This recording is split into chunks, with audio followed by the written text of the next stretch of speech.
Coming up on today's show, Lucid Motors holds a lavish launch event at its new Casa Grande production facility as the first customers' Lucid Air sedans roll off the production line. Ford announces the Blue Oval City in Tennessee and Blue Oval SK in Kentucky as it focuses on an all-electric future. And the UK government wants to take over control of citizens' EV charging stations over fears that the electrical grid won't cope with an all-electric fleet. These stories and more coming next. This is Ecotricity's EcoTEC roundup show from New Zealand's only carbon zero certified renewable electricity company. We only source from wind, hydro and solar, and we are the leading supplier of electricity to electric vehicles in New Zealand. Switch today at ecotricity.co.nz. Welcome back to another roundup in the world of clean energy and green cars. Thanks for joining me. We start today with the official start of production of the Lucid Air sedan at its Casa Grande production facility in Arizona, USA, celebrated in style with a launch event at the same. Aside from getting a tour of the powertrain and battery assembly lines, one we were sadly not allowed to film during, we were also given a chance to see Lucid's vehicle production line in action at its AMP1 factory, as well as interview some of the Lucid team and, more importantly, drive a Lucid Air Dream Edition range. While I don't want to preempt the videos we're preparing for this channel from the event, I can tell you that the Lucid Air Dream Edition range is still very quick, very refined, and while Winter and I are split on if it's worth the sticker price, we're both in agreement that this is a car you'll want to add to your test drive list if you're in the market for a high-end electric sedan. Make sure you're subscribed to this channel and hit that bell, and hopefully you'll see a full in-depth video from us next week. As we covered last week on this show, Tesla has now flipped the switch on full self-driving beta, allowing customers who paid for full self-driving to gain access to the full self-driving public beta program. Rather than grant immediate access, Tesla is first examining the last week's worth of driving to check that customers are considered safe enough to be trusted with FSD Beta, which is maybe why a number of you have noted that a large number of Teslas now seem to be driving a lot more carefully than they were the week before, as owners behave themselves to gain access. Interestingly though, as Drag Times found out this week, getting that all-important good score from Tesla needed to activate FSD Beta isn't exactly about driving safely. It's possible to speed, run red lights and not use your turn signals and still be given a good score. But turn too sharply, brake too harshly, or follow someone too closely, and your score goes way down.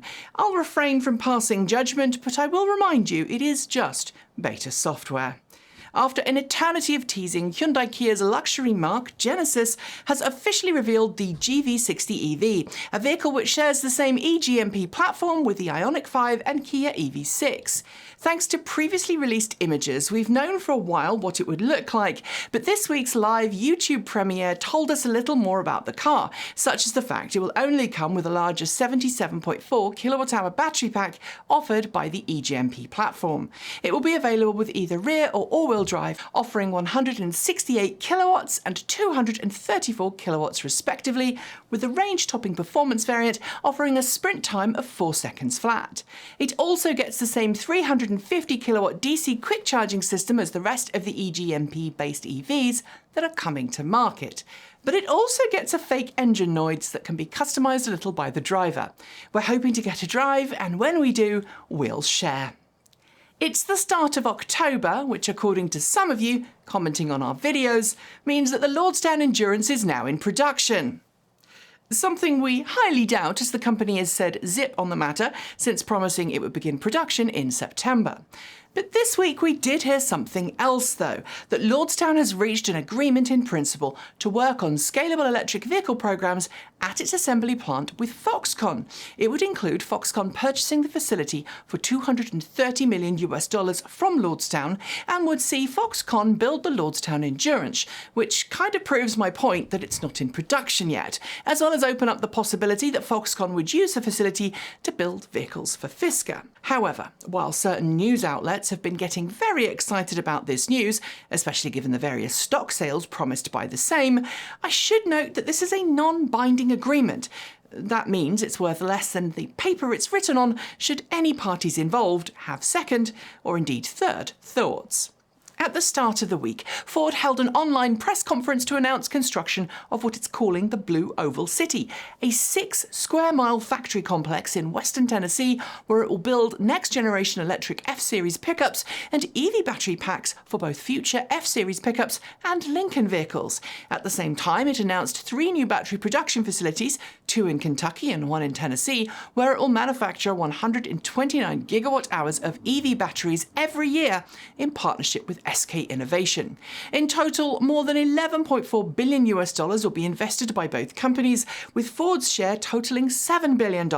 An estimated 11,000 jobs will be generated through the new facilities, as well as promised future jobs created by Ford, as it invests $525 million to train dealership technicians to service EVs across the US. Ford is targeting all locations to be operational by 2025, which is when the next generation F-150 electric and other trucks are expected to launch.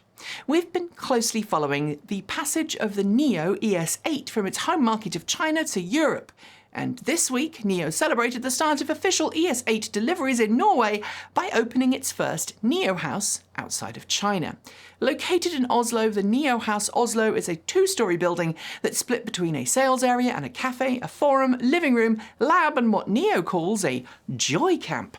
As part of the launch, Nio also launched its battery as a service program. Rather than buy the car outright with a battery pack included, Nio customers can choose to lease the battery instead through Nio's BAAS program. This will make it possible for owners to make use of one of 20 power swap stations Nio has planned across Norway by the end of next year.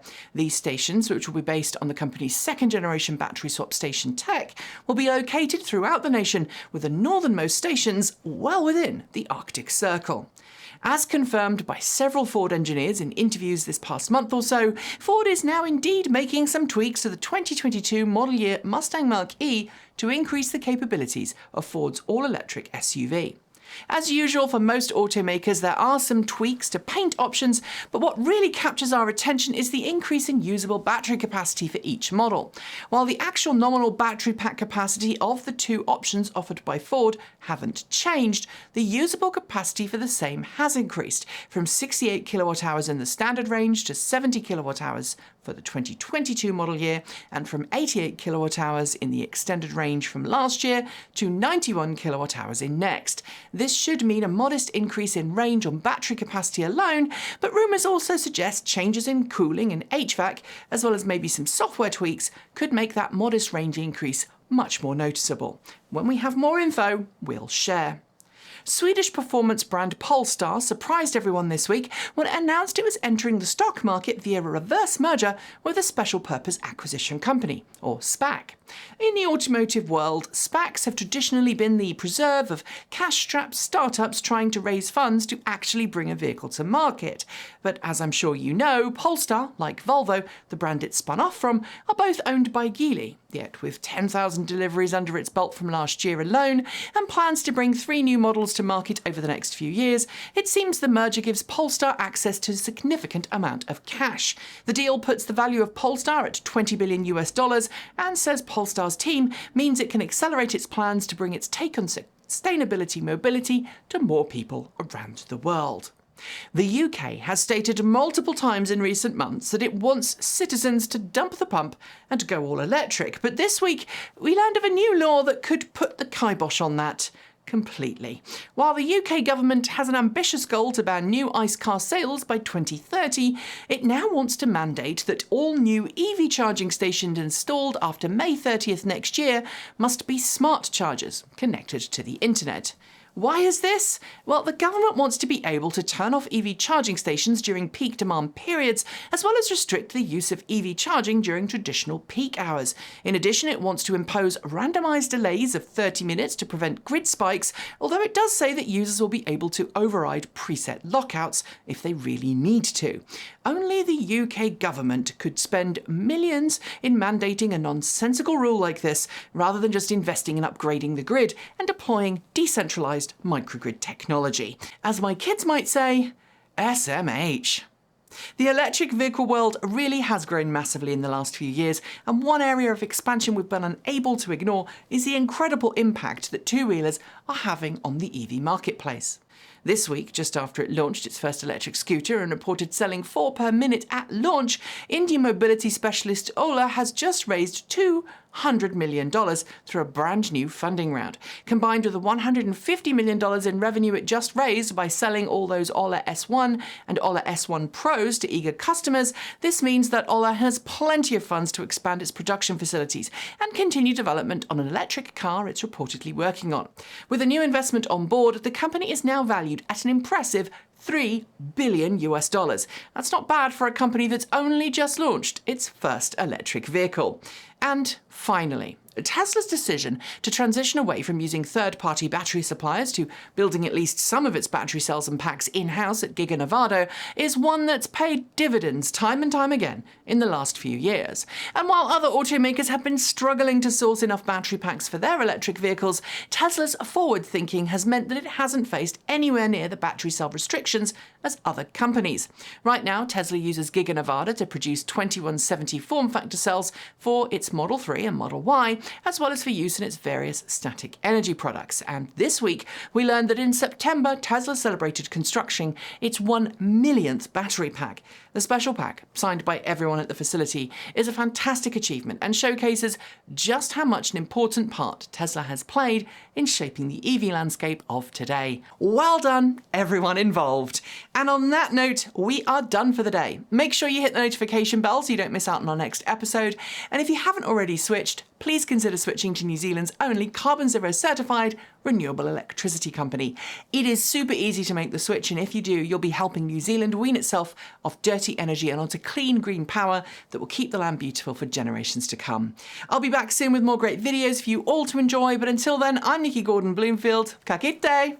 See you next time.